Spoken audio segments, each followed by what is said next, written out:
দেখছেন বাংলাদেশ টেলিভিশন। আমি প্রণব সাহা অপু আপনাদেরকে আমন্ত্রণ জানাচ্ছি বিশ্ব জনসংখ্যা দিবসের বিশেষ আয়োজনের এই অনুষ্ঠান থেকে। আপনারা জানেন যে বিশেষ করে আমরা 11ই জুলাই এই দিনটি পালন করি এবং নানা বছরই নানা ধরনের উপাত্ত থাকে এবং যে ধরনের বিষয়গুলো থাকে, স্লোগান থাকে, সেগুলো নিয়ে আমরা কথা বলার চেষ্টা করি। আমরা আজকে যাদেরকে আমন্ত্রণ জানিয়েছি তাদের সঙ্গে তো কথা বলবই, কিন্তু তার আগে আমি একটু জানিয়ে দিতে চাইবো যে এবারের প্রতিপাদ্য বিষয় হচ্ছে যে অন্তর্ভুক্তিমূলক উপাত্ত ব্যবহার করি, সাম্যের ভিত্তিতে সহনশীল ভবিষ্যৎ গড়ি। আমরা একটু ব্যাখ্যা করতে চাইবো, আমাদের সঙ্গে যারা সংশ্লিষ্ট রয়েছেন তারা সেটির ব্যাখ্যা দিবেন, কিন্তু তার আগে আমি একটু পরিচয় করিয়ে দিতে চাইবো কারা রয়েছেন আমাদের আজকের এই আয়োজনে। মাননীয় মন্ত্রী, স্বাস্থ্য ও পরিবার কল্যাণ মন্ত্রণালয়ের অধ্যাপক ডাক্তার সামন্তলাল সেনকে আমরা পেয়েছি। স্যার, আপনাকে কৃতজ্ঞতা জানাচ্ছি আমাদের সাথে যুক্ত হওয়ার জন্য। তিনি ভার্চুয়ালি যুক্ত হয়েছেন। আমাদের সঙ্গে স্টুডিওতে উপস্থিত আছেন মহাপরিচালক পরিবার পরিকল্পনা অধিদপ্তরের আ.ন.ম আল ফিরোজ, আপনাকে স্বাগত জানাচ্ছি। আমাদের সঙ্গে রয়েছেন পরিচালক MIS ইউনিটের পরিবার পরিকল্পনা অধিদপ্তরের নিরঞ্জন বন্ধু দাম, স্বাগত জানাচ্ছি আপনাকে আমাদের সাথে যুক্ত হওয়ার জন্য। এবং বেসরকারি স্বাস্থ্য ব্যবস্থাপনার সাথে যারা সম্পৃক্ত তাদের মধ্যে একজন মোহাম্মদ লোকমান হোসেন, এবং আপনাকেও স্বাগত জানাচ্ছি আমাদের আজকের এই অনুষ্ঠানে। যেমনটা বলছিলাম যে অন্তর্ভুক্তিমূলক উপাত্ত ব্যবহার করি, এবারের যে প্রতিপাদ্য বিষয় সাম্যের ভিত্তিতে সহনশীল ভবিষ্যৎ গড়ি, মানে এক কথায় অসাধারণ একটি প্রতিপাদ্য বিষয়। এবারের প্রতিপাদ্য বিষয় নিয়ে তো আপনি বলবেনই, পাশাপাশি বাংলাদেশ তার জনসংখ্যা, সেই সংখ্যার ব্যবস্থাপনা বিশ্বের অন্যান্য জায়গার তুলনায় সেটি কিন্তু এত সহজ বিষয় নয়। আবার আমরা দেখেছি যে গ্রামের প্রত্যন্ত অঞ্চলে মানুষের যে চ্যালেঞ্জগুলো রয়েছে সেগুলো আপনার যে কর্মদক্ষতা, আপনার যে টিম, সেটি নিয়ে আপনি করছেন। এবং সেই ধারাবাহিকতায় জাতিসংঘে যখন দেখেন বাংলাদেশের প্রধানমন্ত্রীর সেই প্রস্তাবনা, দ্য প্রাইম মিনিস্টার ইনিশিয়েটিভ, সেটি কিন্তু বিশ্বের সকল দেশ সেটিকে রোল মডেল হিসেবে দেখে। আবার মাননীয় প্রধানমন্ত্রীর যে অ্যাচিভমেন্টগুলো সেগুলিও কিন্তু এই জনসংখ্যা, স্বাস্থ্য ব্যবস্থাপনা সেটির নিরিখে করা। সেই ধারাবাহিকতায় নিশ্চয়ই আপনার অনেক কিছু যুক্ত করা রয়েছে মাননীয় মন্ত্রী। এইবারের যেটা প্রতিপাদ্য সেটা হচ্ছে অন্তর্ভুক্তিমূলক উপাত্ত ব্যবহার করি, সাম্যের ভিত্তিতে সহনশীল ভবিষ্যৎ করি। আর মানে সত্যি কথা কি, আমি যখন আমার কর্মজীবন শুরু করি 1972-73 সনে, বঙ্গবন্ধু আমি সংস্পর্শে আসি, এবং তখন কিন্তু স্বাধীনতার পরবর্তীকালে উনি আমাদেরকে এই যে পঙ্গু মুক্তিযোদ্ধাদের চিকিৎসা কেন্দ্র সরওয়ার্দী হাসপাতালে চিকিৎসার জন্য আমাদেরকে উনি বলছিলেন, আমরা সেখানে কাজ শুরু করি। আমরা তখন থেকেই শুনে আসছি ওনার কথা যে সবাইকে মিলে একসাথে কাজ করো। আমাদেরকে সেরকমই নির্দেশ দিয়ে যাচ্ছেন যেন আমরা সব শ্রেণীর মানুষকে, সবাইকে নিয়ে একসাথে একটা স্লোগান আমি সব জায়গায় বলি, যেটা হচ্ছে যে আমি প্রান্তিক জনগোষ্ঠীর জন্য কাজ করতে যাই। এবং তারই ধারাবাহিকতায় আমি কিন্তু দেশের বিভিন্ন জায়গায় ঘুরে বেড়াচ্ছি। আমি যদি বিভিন্ন জায়গায় ঘুরে বেড়াই তাহলে স্বাস্থ্য ব্যবস্থাটাকে একটা পর্যায়ে আমি নিয়ে আসার চেষ্টা করতে পারবো। দেখেন, আমাদের এই যে একটু আগে যেটা বললেন মাননীয় প্রধানমন্ত্রী শেখ হাসিনা ইনিশিয়েটিভ, আমি কিছুদিন আগে জেনেভাতে গিয়েছিলাম। ওয়ার্ল্ড হেলথ সামিট যেটা হয় বিশ্ব স্বাস্থ্য সংস্থার, সেখানে বিভিন্ন ইভেন্টে আমাকে মন্ত্রী হিসাবে যোগদান করতে হয়েছে। বিভিন্ন দেশের মন্ত্রীরা তাদের প্রতিটা বক্তৃতায় যখনই তারা হেলথ নিয়ে কথা বলতে শুরু করে, প্রথমেই কিন্তু মাননীয় প্রধানমন্ত্রী শেখ হাসিনার নাম উচ্চারণ করে, এবং তারা বলছে যে Sheikh Hasina was a role model, what she has done in Bangladesh. এটা আমরা সবাই ফলো করি। এই যে কমিউনিটি হেলথ কেয়ার, এটা কিন্তু পৃথিবীতে একটা সাংঘাতিক ভাবে সমাদৃত জিনিস। এবং আমি নিজেও যে কটা কমিউনিটি হেলথ কেয়ারকে গেছি, আমি মন্ত্রী হওয়ার আগে আমি এত মানে দূর দূরান্তে হাসপাতাল বানাতে যাইনি। সবচেয়ে বড় ইম্পর্টেন্ট জিনিস হচ্ছে কমিউনিটি হেলথ ক্লিনিকে মাতৃমৃত্যুর হার। এখানে যে মাতৃমৃত্যুর বিষয়টা আছে, সেখানে কিন্তু অ্যান্টিনাটাল চেক আপটা হচ্ছে, এবং এই যে অ্যান্টিনাটাল চেক আপটা খুব ইম্পর্টেন্ট। এটা হওয়াতে আমরা রোগীকে সাজেস্ট করতে পারি তাদেরকে তারা কি বলে ইনস্টিটিউশনাল মানে হাসপাতালে ডেলিভারি করার জন্য। তাতে মাতৃ এবং শিশু মৃত্যু হার অনেক কমে আসবে এবং আমাদের টার্গেটে আমরা পৌঁছতে পারব। তারপরে আরেকটা জিনিস দেখেন, উপজেলা হেলথ কমপ্লেক্সে অ্যান্টিনেটাল কেয়ার ছাড়াও এখানে একটা NCD কর্নার আছে, নন কমিউনিকেবল ডিজিজ। সেখানে রুগীদের ব্লাড প্রেশার দেখা হয়, ডায়াবেটিস দেখা হয়। আমরা যদি ওই জায়গায় মানুষকে ব্লাড প্রেশার এবং ডায়াবেটিস দেখে তাদেরকে ঔষধ দিতে পারি, তাহলে কিন্তু ভবিষ্যতে মানুষের এই বড় বড় হার্ট ডিজিজ হবে না, হার্ট অ্যাটাক হবে না, ডায়ালাইসিসের দরকার হবে না।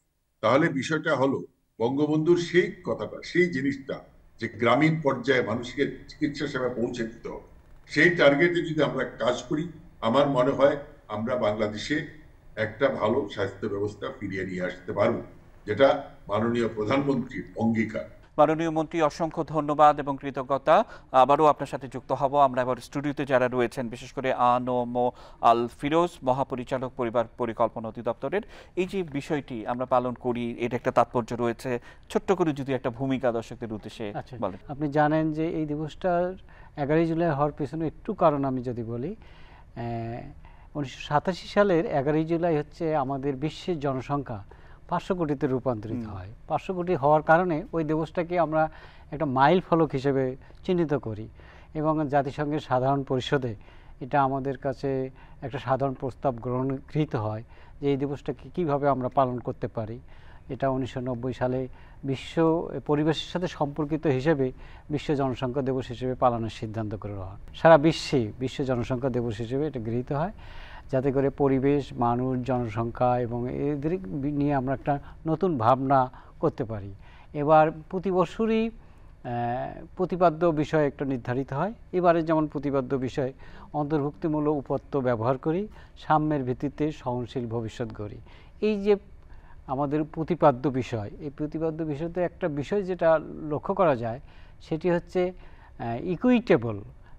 ইকুইটেবল এবং ইনক্লুসিভ ডাটা, যেটা অন্তর্ভুক্তিমূলক উপাত্তের কথা বলছি আমরা। অন্তর্ভুক্তিমূলক উপাত্ত মানে হচ্ছে কাউকে বাদ দিয়ে নয়, লিভিং নো ওয়ান বিহাইন্ড। মাননীয় প্রধানমন্ত্রী প্রায়ই বলে থাকেন আমাদের যে কাউকে বাদ দিয়ে নয়, সমাজের যে পিছিয়ে পড়া জনগোষ্ঠীকে সাথে নিয়ে আমাদের এই কাজগুলো করতে হবে। যার কারণে এইবার যে প্রতিপাদ্য বিষয়টা খুবই যুগোপযোগী মনে করি আমরা, যাতে করে এই সবার তথ্যটা আমরা যদি নিতে পারি এবং এই তথ্যকে যদি ব্যবহার করতে পারি, তাহলে আমাদের একটা ফিউচার, যেটা আমরা প্রতিবাদ্যেই দেখতেছি যে সাম্যের ভিত্তিতে ভবিষ্যৎ গড়ব, আমরা এই ভবিষ্যৎকে আমরা গড়ে তুলতে পারবো। নিরঞ্জন বন্ধু দাম, তার কাছ থেকে একটু শুনবো যে এই যে ইনক্লুসিভের কথা বলছে, ডেটার কথা বলা হচ্ছে, তার মানে কি? যে একটি প্রত্যন্ত গ্রাম, সেখানে কত সংখ্যক মানুষ রয়েছে, কত সংখ্যক পেশেন্ট রয়েছে, কে কোন অসুখে ভোগে, সেটার ইনক্লুসিভ একটা ডাটা যদি আমরা তৈরি করতে পারি, আমরা ঢাকায় বসে বলে দিতে পারবো যে রংপুরের ভুরুঙ্গামারীতে ওই ইউনিয়নে এই মুহূর্তে এই রোগের প্রাদুর্ভাবটা ঘটবে। অতএব এই যে ইনক্লুসিভনেস, আমি কি ঠিক বুঝেছি কিনা, দর্শকদের যদি একটু বুঝিয়ে দেন। এইবারের যে প্রতিপাদ্য বিষয় অন্তর্ভুক্তিমূলক ডাটা, এটা খুবই একটি গুরুত্বপূর্ণ বিষয়। কারণ বাংলাদেশ অনন্য একটি রাষ্ট্র যেখানে আসলে সবাইকে ইনক্লুসিভ করা হয়েছে। পৃথিবীর অনেক রাষ্ট্রে পাওয়া যাবে যে পার্শিয়াল ডাটা নেওয়া হয়, কিন্তু বাংলাদেশে বিশেষ করে পরিবার পরিকল্পনা অধিদপ্তর প্রত্যেকটি বাড়ি বাড়ি গিয়ে প্রত্যেকটি ব্যক্তির ডাটা নেয়। এখানে ধর্ম, জাতি, গোষ্ঠী, বর্ণ কোনো কিছুই আসলে বাধার সৃষ্টি করে না। এটা একেবারে আমাদের পরিবার পরিকল্পনা অধিদপ্তর প্রথম থেকে এইভাবে ডাটাটা সংগ্রহ করে। এখন যেটা হচ্ছে সেটা হচ্ছে এই যে ডাটাটা আগে একটা ম্যানুয়াল ফরম্যাটে নেওয়া হতো, ফলে সেই ডাটাটা একটা অ্যাগ্রিগেট ডাটা হিসেবে ডাটা ডিসিশন মেকিংয়ের ক্ষেত্রে ব্যবহার করা যেত। কিন্তু এখন যেটা হচ্ছে ডিজিটাল প্ল্যাটফর্মের মাধ্যমে আমরা প্রত্যেকটি লোকের ইন্ডিভিজুয়াল ডাটা নিয়ে আসতেছি। অতএব ওই ব্যক্তির কি প্রয়োজন সেই ডাটাটাকে আমরা অ্যানালাইসিস করে আমরা ডিসিশন মেকিং করতে পারতেছি। ওই এরিয়ার জন্য কোন রোগের প্রবণতা বেশি, ওই দম্পতির জন্য কোন রোগটা হতে পারে, বা একজন গর্ভবতী মা যদি আমাদের এখানে প্রসব পূর্ব সেবা না নিতে আসে, তাকে নোটিফিকেশন করা, সে যেন আমাদের কেন্দ্রে এসে সেবাটা নেয়। পুরো ডাটা স্ট্রাকচারটা যখন আমার আর্কিটেকচারের মধ্যে থাকবে, তখন কিন্তু আমি প্রত্যেকটা জনগণকে ইন্ডিভিজুয়ালি ট্র্যাক করতে পারব। মানে আমরা যে স্মার্ট বাংলাদেশের কথা বলি, এটাই কি তাহলে স্মার্ট বাংলাদেশ? এটাই হচ্ছে সেই জায়গাটা, যে প্রত্যেকটা লোকের স্বাস্থ্য এবং স্বাস্থ্য সেবা সহ যে কোনো সেবার ক্ষেত্রে তাকে মনেও করিয়ে দিতে পারবো যে আপনার কিন্তু আজকে এই সেবাটা নেওয়ার কথা ছিল। দারুণ। মাননীয় মন্ত্রীকে উপস্থিত রেখে বলতে চাই যে এরকম অনেক কিছু ভালো ভালো ব্যাপার হয়, আমরা মেইন স্ট্রিমের গণমাধ্যমে এগুলির কোনো আলোচনা তো নেই, আমরা কখনোই দেখি না, অথচ প্রান্তিক পর্যায়ের মানুষেরা যে উপকৃত হচ্ছে সেটি কিন্তু আমাদের বলা উচিত এবং আমরা কিন্তু স্বীকার করা উচিত। আমি আসবো আবার আপনার কাছে। আমাদের সঙ্গে বেসরকারি এই স্বাস্থ্য ব্যবস্থাপনার সঙ্গে যারা সম্পৃক্ত তিনি রয়েছেন, আবার তার একটি দলীয় পরিচয়ও রয়েছেন। তিনি আওয়ামী লীগের রাজনীতির সাথে সম্পৃক্ত। কারণ আমরা যারা সরকারিভাবে কাজ করি তাদের হয়তো অনেক কিছু বলা বা সেটি হয়তো সমস্যা হতেও পারে, কিন্তু যেহেতু আপনি রাজনৈতিক কর্মী, আপনি নিশ্চয়ই জানেন যে বঙ্গবন্ধুর নানা ভাষণের মধ্যে একটি জায়গায় তিনি বলছেন যে আরও দেখতে চাই, সে কি যেন, সোনার বাংলাদেশে দেখতে চাই, এদেশের মানুষ পেট ভরে ভাত খাক, গায়ে কাপড় পরুক, এটাই আমি দেখতে চাই। একজন রাজনৈতিক কর্মী হোক, স্বাস্থ্য ব্যবস্থাপকই হোক, আমরা বাংলাদেশের প্রধানমন্ত্রীর এই ইনিশিয়েটিভ যখন জাতিসংঘে গৃহীত হয়, তখন একজন স্বাস্থ্য ব্যবস্থাপক হিসেবে আপনার কি মনে হয়? এই যে স্মার্ট মানে অন্তর্ভুক্তিমূলক উপাত্তগুলো, এটা সরকার দীর্ঘদিন যাবৎ করছে।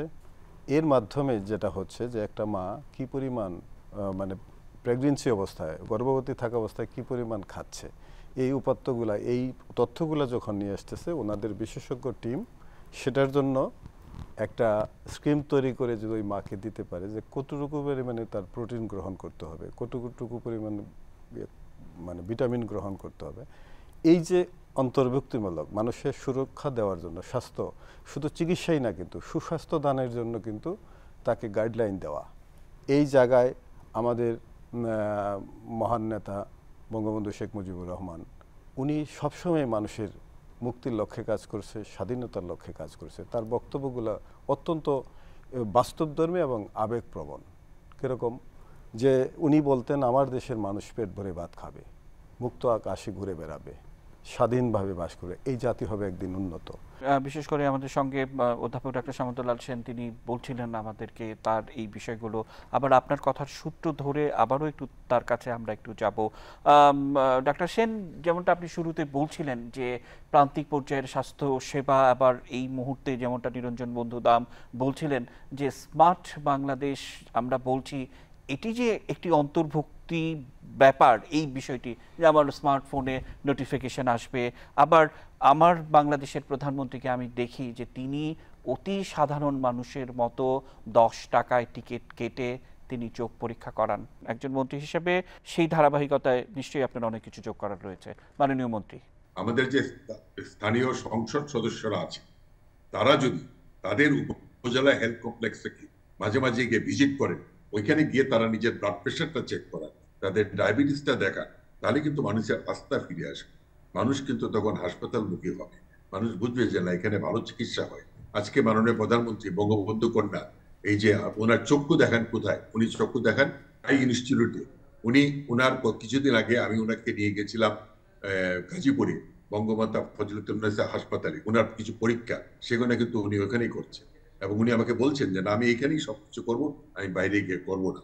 সুতরাং আমরা যদি ওই লক্ষ্যে আমাদের স্বাস্থ্য সেবাটাকে মানুষের একদম দোরগোড়ায় পৌঁছে দিতে চাই, তাহলে আমাদের সবার সক্রিয় সহযোগিতা লাগবে। স্থানীয় সংসদ সদস্য থেকে শুরু করে সবাই যদি আমরা হাসপাতালে ব্যবস্থাপনা এবং মানে ওনারা তো অনেকেই ব্যবস্থাপনা কমিটির বিভিন্ন হাসপাতালের থাকে কমিউনিটিতে, তারা ওই হাসপাতালে গিয়ে চিকিৎসা নিলে কিন্তু সাধারণ মানুষও মনে করবে যে আমাদের বিশাল চিকিৎসা নিচ্ছেন, নিশ্চয়ই এটা ভালো জায়গা, আমরাও গিয়ে চিকিৎসা। মাননীয় মন্ত্রী, অসংখ্য ধন্যবাদ। আবারও যুক্ত হব আপনার সঙ্গে। আনম আল ফিরোজ, আপনার কাছ থেকে একটু আমরা জানতে চাইব, বিশেষ করে রূপকল্প 2041 মাননীয় প্রধানমন্ত্রী সেটি ঘোষণা করেছেন, এবং সেগুলো যদি আমরা ডিটেইল একটু দেখি, বা বাংলাদেশের প্রথম পঞ্চবার্ষিক পরিকল্পনা, সেখানে স্বাস্থ্যসেবার জন্য যে বরাদ্দটুকু, মানে আমরা এখন পড়লে মনে হবে যে কি কঠিন, সামান্য, মানে গড়ে একজন মানুষের জন্য 1 টাকা 50 পয়সাও ধরার মতো ক্ষমতা আমাদের কিন্তু ছিল না সেই সময়টিতে। আপনি জানেন যে 73-74-তে যখন প্রথম পঞ্চবার্ষিক পরিকল্পনা জাতির পিতা অনুমোদন করেন, তিনি কঠোরভাবে তার যেতে হয়েছিল। এখন তার কন্যা 41 পর্যন্ত সেই রূপরেখা তৈরি করেছেন, এবং আমরা এক ধরনের ডেমোগ্রাফিক ডিভিডেন্টের মধ্যে রয়েছি। আমি তো মনে করি যে স্বাস্থ্য খাতটাই অনেক বেশি স্মার্ট। আমি বলি, আপনি কি বলবেন? আমাদের এই ডিজিটাল বাংলাদেশ তৈরি করে দিয়েছেন কিন্তু মাননীয় প্রধানমন্ত্রী। এই ডিজিটাল বাংলাদেশে এখন কিন্তু আমরা সুফল নিচ্ছি। উনি এই যে বলছে যে ইনক্লুসিভ ডাটা, ইনক্লুসিভ ডাটাটা আমরা যদি ডিজিটাল না হতে পারতাম, আমরা যদি স্মার্ট বাংলাদেশের যে তথ্যগুলো না নিয়ে আসতে পারতাম, তাহলে কিন্তু এই যে আজকের যে আজকের যে প্রতিপাদ্য বিষয়টা, এটা চূড়ান্ত রূপ ধারণ করতো না। কেননা এই ডাটাগুলো কিন্তু আমরা ব্যবহার করব। একটা ডাটা যদি ব্যবহার করি, এমন একটা তথ্য আছে যে $32 পর্যন্ত আমরা লাভবান হতে পারি, যেটা আমাদের MIS এর ডাইরেক্টর সাহেব বললেন যে আমাদের 5.5 কোটি ডাটা আছে। এই ডাটাগুলো কিন্তু বিরাট একটা শক্তি, আমরা ব্যবহার করতে পারবো। আমরা যে এই জনসংখ্যার যে বিশাল একটা শক্তি আছে, এই শক্তিটাকে আমরা ব্যবহার করতে পারবো। মা মৃত্যুর হারকে আমরা যেমন রোধ করতে পারবো, আমরা এই জনসংখ্যার যে শিশুদেরকে আমরা যদি যথাযথভাবে কেয়ার নিতে পারি, তাদের সেবা যদি করতে পারি, তাহলে জনসংখ্যা এমনিতেই একটা সহনশীল পর্যায়ে চলে আসবে। এই শুধু তথ্যের কারণে কিন্তু এই UNFPA যে আমাদের যে তথ্য বলছে আজকের যে প্রতিপাদ্য বিষয়, এটাকে যদি আমরা ব্যবহার করি, তাহলে আমরা দেখা যাবে যে 2041 সালে যে মাননীয় প্রধানমন্ত্রী বলছে যে একটা আমরা সমৃদ্ধ বাংলাদেশ পাবো, সেই জায়গায় আমরা ইজিলি যেতে পারবো। পরিবার পরিকল্পনা অধিদপ্তরে আমাদের যে শক্তিটা আছে ব্যাপকভাবে, আমরা 55,000 একটা জনশক্তি গ্রুপ আছে, আমরা প্রতি বাড়িতে বাড়িতে ঢুকতে পারি, প্রতি বাড়িতে থেকে তথ্য নিতে পারি এবং কার কি অবস্থা সেই অবস্থাগুলোকে আমরা ব্যবহার করতে পারি। এটি একটা বিরাট শক্তি আমরা মনে করি। যে কোনো সময় আপনি যদি বলেন, আমরা যে কোনো তথ্য আমরা গ্রামের ভেতর থেকে নিয়ে আসতে পারবো এবং সঠিক ডাটা, যে কোনো ডাটা, এইটা কিন্তু কারো কাছে নেই। আমরা প্রতি বাড়িতে ঢুকতে পারি এবং প্রতি বাড়ি থেকে সত্যিকার যে ডাটাটা সেটা, এবং এই সঠিক তথ্যটা যদি আমরা ব্যবহার করতে পারি, আমরা মাননীয় মন্ত্রী যেটা কিছুক্ষণ আগে বললেন যে তার নেতৃত্বে এবং আমাদের সচিব মহোদয়ের নেতৃত্বে আমরা কিন্তু এই কাজটা করে যাচ্ছি এবং পরিবার পরিকল্পনার এই বিশাল একটা গ্রুপ যেটা 55,000 কর্মী, এই কর্মীরা আমরা এটা ব্যবহার করব এবং মাননীয় প্রধানমন্ত্রী যে 2041 সালের সমৃদ্ধ বাংলাদেশ, এই সমৃদ্ধ বাংলাদেশে আমরা রূপান্তরিত হতে পারবো। অসংখ্য ধন্যবাদ। আপনার কথা শুনতে শুনতে আমি আবারও একটু নিরঞ্জন বন্ধুদাম আপনার কাছ থেকে একটু শুনবো। আমরা স্কুলে পড়েছি যে জনসংখ্যা হলো অভিশাপ, এটা অমুক হয় তমুক হয় ইত্যাদি ইত্যাদি, বা মেলথাসের সেই জনসংখ্যা তত্ত্ব বা এইগুলো শুনে মানে মনে হয়েছে যে কিসের মধ্যে আমরা পড়লাম, এরকম একটি। কিন্তু আপনি বলছিলেন এই যে ডেটা আমরা 5 কোটি 10 কোটি 12 কোটি আরো হবে, এটা যে সম্পদ হয়ে যাচ্ছে, এই দিকে কিন্তু আমরা একটাবারও ভাবিনি। ভেবেছেন বঙ্গবন্ধু, ভেবেছেন প্রধানমন্ত্রী। আপনি কি যুক্ত করবেন? প্রধানমন্ত্রীর যে ঘোষণা করেছেন যে 2041 সালে স্মার্ট বাংলাদেশ, স্মার্ট বাংলাদেশের সাথে মূলত সম্পর্ক হলো এই অন্তর্ভুক্তিমূলক উপাত্তের বা ডেটার। সেখানে স্মার্ট নাগরিক, স্মার্ট সমাজ, স্মার্ট সরকার এবং স্মার্ট অর্থনীতি গড়ে উঠবে। সেই ক্ষেত্রে আমাদের স্বাস্থ্য সেক্টরে আমরা যে স্মার্টনেসটা গড়ে তুলতে চাই, স্মার্টনেস মানে কি? জনগণের চাহিদা নিরূপণ করা এবং সেবাটা তার দোরগোড়ায় পৌঁছে দেয়া। সেই জায়গাটাতে পরিবার পরিকল্পনা অধিদপ্তর যে কাজটা করছে সেটা হচ্ছে যে আমরা শেয়ার্ড হেলথ রেকর্ডের দিকে যাচ্ছি। সমস্ত ডাটাটা যখন আমার কাছে আসবে, আমার সেই নীলফামারীর কোনো একটা উপজেলার কোনো একটা কমিউনিটি ক্লিনিকে বা কোনো একটা ইউনিয়ন স্বাস্থ্য পরিবার কল্যাণ কেন্দ্রে বা বাড়িতে যে সেবাটা সে পাবে, সেই একই ডকুমেন্টে সে ঢাকা মেডিকেল কলেজে শেয়ার্ড হবে, তাকে কোনো ডকুমেন্ট ক্যারি করতে হবে না। এবং তার এই ডকুমেন্টটা যেটা আমাদের আর্কিটেকচারের মধ্যে থাকবে সেটা কিন্তু সারা জীবনের জন্য থাকবে। ফলে কোনো হেলথ রেকর্ডস ডুপ্লিকেশন হবে না, কোনো হেলথ রেকর্ডস তাকে বহন করতে হবে না। ডাক্তার সাহেব আগেই একটা প্রি প্ল্যান্ড ট্রিটমেন্ট প্ল্যান করতে পারবে তার ডেটাটা দেখে, যে উনি আগের বার সিজার করছিলেন কিনা, আগের বার তার প্রেশারটা কেমন ছিল। এই যে ডেটার একটা বহুমুখী ব্যবহার, সেই জায়গাটাতে কিন্তু আমরা যাচ্ছি। এই জায়গাগুলো আসলে যখন একটা বিগ ডাটা তৈরি হবে, সেই ডাটা অ্যানালাইসিস করে কিন্তু আমরা জনগণের সেই চাহিদাটা নিরূপণ করতে পারবো। নীলফামারীর জন্য যে ধরনের লজিস্টিক্স বা ওষুধের প্রয়োজন হবে, হয়তো বা খুলনা সাতক্ষীরার জন্য তা প্রয়োজন হবে না। আমি আবার আসবো আপনার কাছে। আবারও আমাদের সঙ্গে, যেহেতু বারবার বলছি যে কোনো কাজই, কোনো কর্মসূচি বা রাজনৈতিকভাবে যদি প্রান্তিক মানুষের কাছে নিয়ে যাওয়া না যায়, তাহলে কিন্তু সেটা সুফল পাওয়া যায় না। সাধারণ মানুষকে সম্পৃক্ত করতে হয়। সেই ধারাবাহিকতায় এরকম বহু কাজ আছে যে শুধুমাত্র সরকারি কর্মকর্তা কর্মচারীরা বা গবেষকরা শুধু করছেন। আপনাদেরকেও কিন্তু সেটার একটা মাঠ পর্যায়ে সাপোর্টের দরকার হতে পারে এবং হয়। আমাদের রক্ষণশীল সমাজে এটা আমরা বহু দেখেছি যে মাঠ পর্যায়ে আপনাদের সহযোগিতা ছাড়া বাড়ি বাড়ি ঢোকা কিন্তু কঠিন হয়ে যায়। সেই ধারাবাহিকতায় আপনার কি মনে হয় না যে আরও বেশি জনগণের সম্পৃক্ততা বাড়ানো উচিত? আপনি দেখেন যে আমাদের ডাইরেক্টর মহোদয় যেটা বললেন, এই ডেটাগুলো আমাদেরকে কি করবে। ধরুন মনে করেন আমার বাড়ি টাঙ্গাইলে ডায়রিয়ার প্রাদুর্ভাব হলো, কি কারণে হলো, মুহূর্তের মধ্যে কিন্তু ইনফরমেশনগুলো চলে আসতে পারে। এবং মেডিকেল বিশেষজ্ঞ যিনি, উনি একটা এই তথ্য উপাত্তের ভিত্তিতে সুন্দর একটা সমাধান দিয়ে ওখানে ট্রান্সফার করতে পারলো। ওই জায়গায় কিন্তু একটা ডিজাস্টার হওয়ার সুযোগ খুব কম। আমি আবারও একটু মাননীয় মন্ত্রী মহোদয়ের কাছে যাব। আমরা অনুষ্ঠানের একেবারে শেষ পর্যায়ে চলে এসেছি। শেষ কথায় কি যুক্ত করবেন মাননীয় মন্ত্রী? এবারে যে প্রতিপাদ্য আছে, অন্তর্ভুক্তিমূলক উপাত্ত ব্যবহার করি, সাম্যের ভিত্তিতে সহনশীল ভবিষ্যৎ করি। আমরা যদি সবাইকে মিলে এভাবে একসাথে কাজ করি, আমার বিশ্বাস আমরা বাংলাদেশকে একটা অত্যন্ত উন্নত স্বাস্থ্য ব্যবস্থার দিকে আমরা এগিয়ে যাব। এবং বাংলাদেশের চিকিৎসকদের যে মান পৃথিবীর কোন চিকিৎসকদের মান থেকে কিন্তু কম না। সুতরাং আমরা যদি সবাই একসাথে আমরা যদি সুযোগটা তৈরি করতে পারি, ডেফিনেটলি আমরা একটা পর্যায়ে নিয়ে যাব। ধন্যবাদ আপনাকে, অসংখ্য ধন্যবাদ এবং কৃতজ্ঞতা আমাদের সাথে যুক্ত হওয়ার জন্য। আমরা শেষ পর্যায়ে চলে এসেছি। আনোম আল ফিরোজ, শেষ করব আমরা এই যে বিষয়গুলো বাংলাদেশ যেভাবে এগিয়ে যাচ্ছে আপনাদের সকলের প্রচেষ্টায় নিয়েই, সেটি হচ্ছে বিশ্ব জনসংখ্যা দিবসে শেষ কথা আপনার কি হওয়া উচিত, কি যুক্ত করবেন?